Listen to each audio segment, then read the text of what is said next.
This video is sponsored by Delete Me. Get your personal information removed from online search results and data brokers using the link in the description. Also, if you enjoy this video or Pursuit of Wonder content in general, I think you'll also really enjoy my books. The links for them are in the description as well.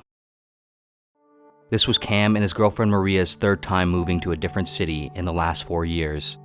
This time, they were moving to a lively neighborhood called Montrose in Houston, Texas. This was also the fourth time Cam had changed jobs in the prior 5 years or so. He had worked in marketing for an electronics company, then sales management for a software company, then operations management for a manufacturing company. He had found some traditional success, but repeatedly, he seemed to find himself in the same spot, just unsatisfied enough with his job, his trajectory, his life, to want something else. Time and time again, he felt like he wasn't doing anything impressive or important enough. He longed for significance, status, wealth, purpose. Maria worked remotely as a costume designer for a major video game publisher, so she had the flexibility to move basically anywhere in the country.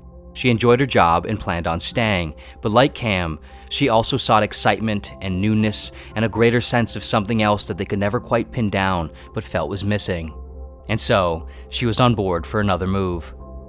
After a couple months of looking and applying for better, higher-paying jobs in bigger cities, Cam received a job offer for a business development manager position for a subsea and space engineering and technology company in Houston.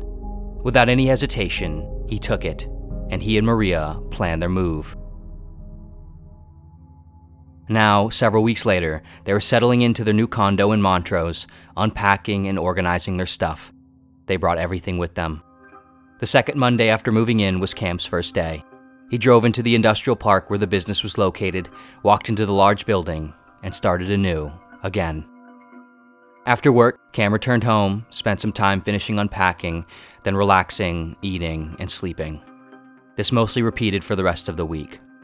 On that Friday, Cam and Maria went out to eat at a new restaurant close to them called Marmo. After taking a sip of her drink, Maria looked over at Cam and asked, "So what's the conclusion? How'd the first week go?" "Good," Cam said. "Just good?"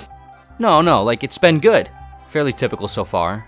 Mostly just getting me up to speed on stuff, being introduced to people and the culture and goals and all that. I've mostly been doing market research, reading reports, and lots of emails. It's different but familiar, if that makes sense. I'm excited though.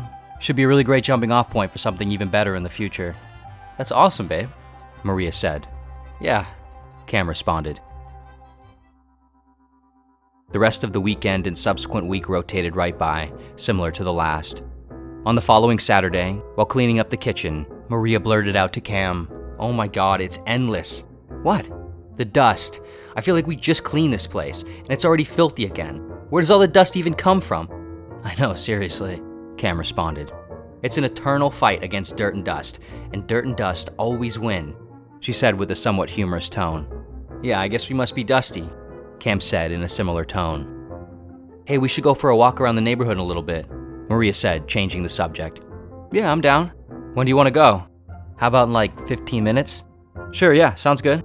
I just need to get changed," Cam said. The two finished what they were doing, left their apartment, and began their walk around the neighborhood. After around 15 minutes, they passed by a house with an older man in the front yard. He looked like he was perhaps in his 50s or 60s. He was digging what appeared to be a large hole. "All in a day's work," the man suddenly said, gesturing his head toward Cam and Maria. Cam and Maria waved as they laughed with a sort of tight-lipped smile and downward head nod. "Some nice people around here, huh?" Cam said to Maria in a bit of a humorous but sincere tone as they continued past the house. "Yeah, love that," Maria responded. The two walked for another 15 minutes or so and then returned home. Throughout the rest of the week, Cam and Maria began going on walks more regularly. They walked all sorts of directions and routes, exploring different pockets of the neighborhood and the city more broadly. Walking became one of the most enjoyable parts of their day. There was no real goal besides enjoying themselves, and no real destination besides back where they started. A walking habit began to set in amidst their newly forming routine. Work, eat, walk, clean, TV, sleep, repeat. A local activity and a few drinks and a meal at a new restaurant sprinkled in here and there. Simultaneously, the gears of Cam's new job were also beginning to turn. The newness became normalness. Cam liked the job, but he had soon found himself feeling mostly the same as he had at his previous jobs. A quiet, familiar fear that this new job wouldn't amount to anything that would profoundly satisfy that feeling of something missing, that pit, began to enter into the back of his mind. On the following Saturday, Cam and Maria walked the same relative route that they had the previous Saturday. Around 15 minutes in, they approached the same house where the older man had been out front digging. To their surprise, he was still out front digging. It appeared to be the same hole in the same spot. When the man noticed them, he looked up. "All in a day's work." Cam and Maria waved while laughing out of their nose with a tight-lipped smile, but this time, their laugh was a bit hesitant and confused. "Hasn't made much progress, huh?" Cam quietly said to Maria as they kept walking. "Yeah, I know. Weird. It almost looks like he's less far along," Maria said. "He must have just not gotten a good angle," Cam replied. Maria responded. The two continued walking past the subsequent houses. "What do you think he's digging?" Cam asked. "Who knows? Maybe he's looking for something." After around another 20 minutes or so, the two finished their walk and returned home. 4 days later, on Wednesday, at around 7:30 p.m., Cam and Maria went for a walk. The sun had set, and the streets were illuminated only by the glow of buildings, driveway lights, and street lights. After around 25 minutes, somewhat under his breath, Cam suddenly said, "What the hell?" He discreetly pointed slightly to the side and in front of where they were walking. There was the same older man standing out front of the same house, digging the same hole in the same spot. "It's like the same size, am I tripping?" Cam continued. "No, it definitely looks the same," Maria said with a subtle laugh. The man looked up. "All in a day's work," he said, gesturing his head toward them. Cam and Maria didn't laugh. "Still digging?" Cam said with a half smile and playful but almost concerned tone. "Oh yeah, just getting started," the man responded. Completely thrown off, Cam responded, What are you digging?" "Making a koi pond. For my son." He turned his head and pointed toward the house behind him. Cam and Maria followed his gaze toward the house. All the windows were covered by shades. Leaning up against the house, Cam noticed another shovel. The blade was covered in dirt. As they were inspecting the house, someone inside pulled one of the window shades back. A younger man's face appeared in the small space between the window frame and the shade. The man looked out at them, holding still for a moment, like he was making sure everything was okay. He was hard to see, backlit and shadowed by the interior of the home. Then, the shade closed. Both Cam and Maria redirected their attention back toward the old man, who had now resumed digging. In synchronization, they both realized what they were observing. The muscles on both their faces began to slightly droop. "That's awesome," Cam said, his voice containing a forced kind of enthusiasm. "Koi fish, a symbol of courage and perseverance, right?" He continued. "I don't know," the man said. "I just like them." "Fair enough," Maria added with a laugh. "Well, have a good one," Cam concluded. "Yup, you too." Cam and Maria continued walking. They were silent for a moment. Maria's eyes were wide, like she was forcing them open. She turned around and looked behind her, ensuring they were far enough away. "Oh my God," she said. "That's so sad. That literally makes me wanna... Life is so shitty, dude." "I know," Cam said, his voice shaking a bit. "We don't know exactly what's going on, though. Come on, Cam. He probably has dementia or something. Every day, he's just digging that same hole, to nowhere, for nothing. Oh my God." Her eyes began to water. "Could be like a head injury or brain damage or tumor or something," Cam added. "Okay, so, either way, everything we know, everything we think and believe, everything we are, it's all just limited to that clump of paste inside our head, destined to shrivel up. We're just memories, and memories are just brain tissue. Ugh, oh my God, I'm done." There was a brief silence. "So what do you think, his son or whoever is like refilling the hole every night?" "Yeah, I guess. Must be," Maria responded. "Jesus, digging a hole every day just for it to be filled up as soon as you finish, and then starting again every morning, never achieving what you're after, your efforts never really amounting to anything. God." Cam looked around them. Then he looked down at his feet, moving left, right, left, right, left, right. The two quickly finished their walk, not feeling much like continuing or doing anything else. A few days later, on Sunday, Maria was catching up on some work at the apartment.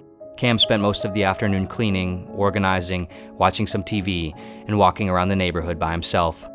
At some point, out of morbid curiosity, he walked by the man's house. There he was, digging, same spot, same hole. The man looked up, noticing Cam, who had unintentionally stopped and was now staring at him.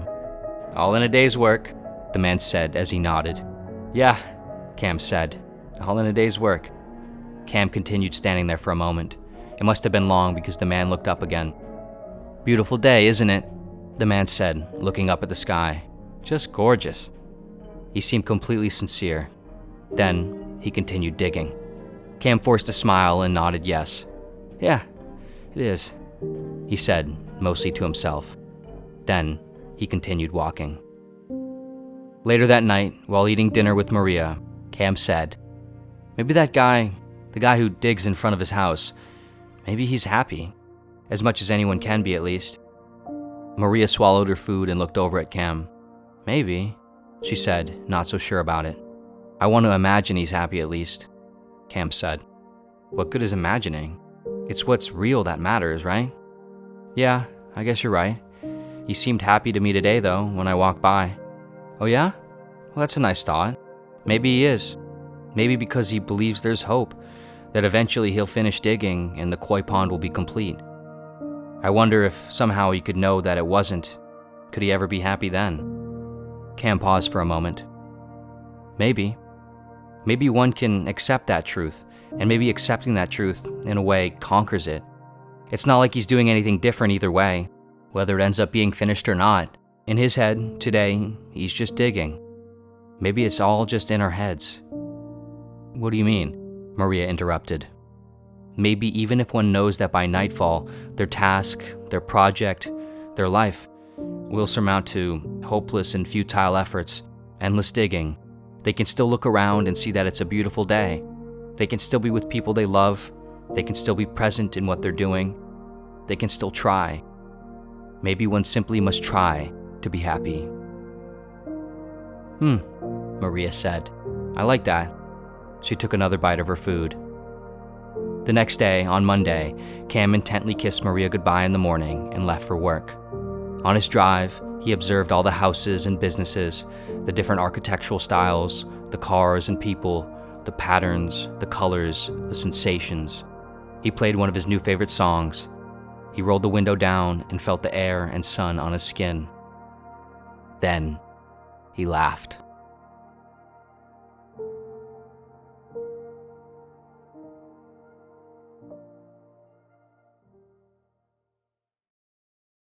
This video was sponsored by Delete Me.